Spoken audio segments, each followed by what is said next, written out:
Hello everyone, welcome to Swati's blog. তোমরা সবাই কেমন আছো? আই হোপ তোমরা সবাই ভালো আছো। সবাই ভালো থেকো, সুস্থ থেকো, হ্যাপি থেকো। আর যারা যারা এখন চ্যানেলটাকে সাবস্ক্রাইব করনি গাইজ, প্লিজ চ্যানেলকে সাবস্ক্রাইব করে পাশে থাকা বেল আইকনটা ক্লিক করে নোটিফিকেশনটা অল করে দিও, যাতে আমি ভিডিও ছাড়ার সঙ্গে সঙ্গে নোটিফিকেশনটা তোমাদের কাছে পৌঁছে যায়। তো আজকে সকালবেলায় ঘুম থেকে উঠেই আমার উঠতে উঠতে প্রায় 9টা সাড়ে 9টা বেজে যায়। তো উঠেই আগে আমি আমার চাটা বসিয়ে নিয়েছি, তারপরেই বসিয়ে নিয়েছি হচ্ছে আমার ছেলের খাবারটা। ওকে আজকে সুজি দেবো, আর সুজি দিয়ে আমি ওকে ফর্মুলা দুধ দিয়েই দিই। তো সুজিটাও করে রেখে দিয়েছি, ঠান্ডা হতে দিয়েছি। তারপর ওকে সুজিটা খাইয়ে দেওয়ার পর আমারও খাওয়ার টাইম হয়ে গেছে, প্রায় ওই 9টার সময় করে আমি চা খেয়েছি। আজকে ঘুম থেকে উঠেছিলাম 9টায়, আর এখন 11টা বাজে। তো 11টার সময় আমি একটু ম্যাগি করে নিয়েছি। আমার না নর্মাল ওই স্টিম ম্যাগির থেকে একটু ইউনিক ম্যাগি খেতে বেশি ভালো লাগে।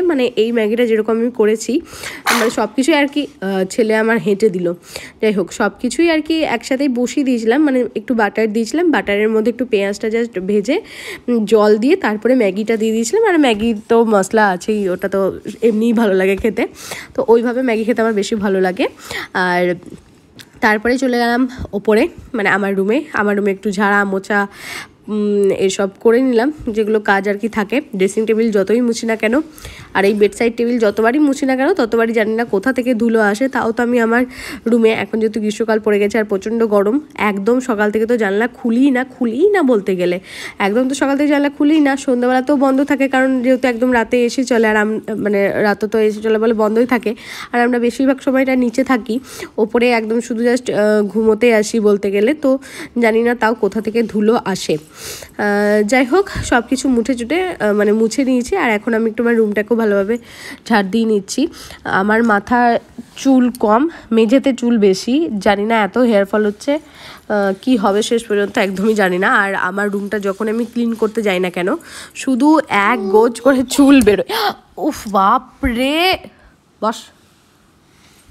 এক গোছ করে চুল বেরোয়। ও এখন হামা দিতে পারছে নি, আমাকে একদম দৌড়তে এসে আমার কথা বলছি, আমার গালে একদম ওর মাথাটা দিয়ে ঠুকে দিল।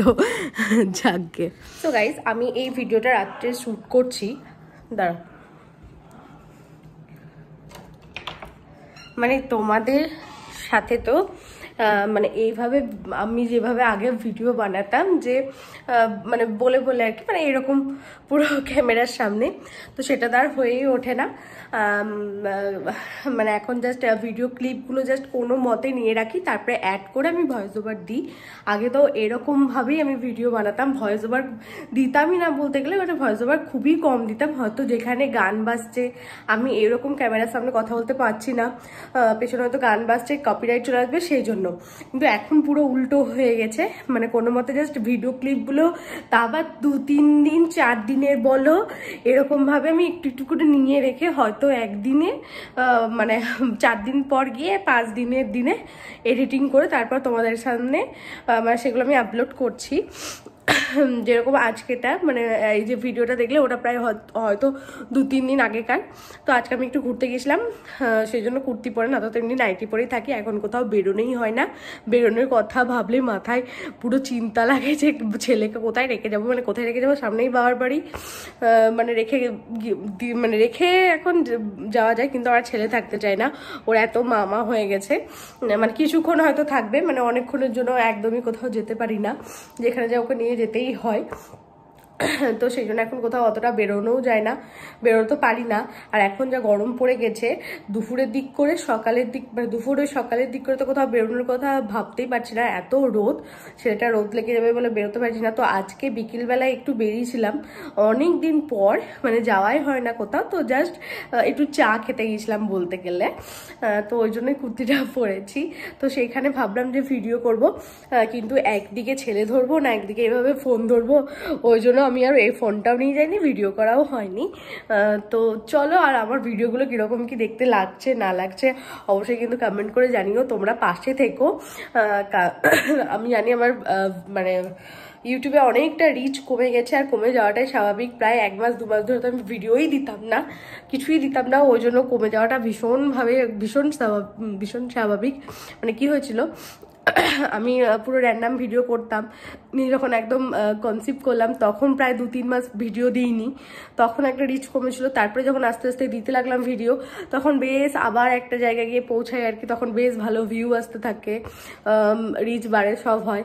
তারপরে যখন আবার প্রেগনেন্ট হওয়ার পর আবার আমি কিছুদিন ভিডিও দিতে পারিনি, তারপরে আবার দিতাম, তখন আবার রিচ, প্রেগনেন্ট হয়ে মানে কি ডেলিভারি হয়, সরি কি বললাম আগে, মাথা তো আসছে না, ঠিক আছে যাকে, মানে যখন ডেলিভারি হয়, ঠিক আছে, ডেলিভারি পরেও আমি ভিডিও দিতে পারিনি। তারপরে যখন আবার দিলাম, আবার রিচ বাড়লো, আবার ভিউ আসতে থাকলো, ঠিক আছে, এরকম হয়েছে।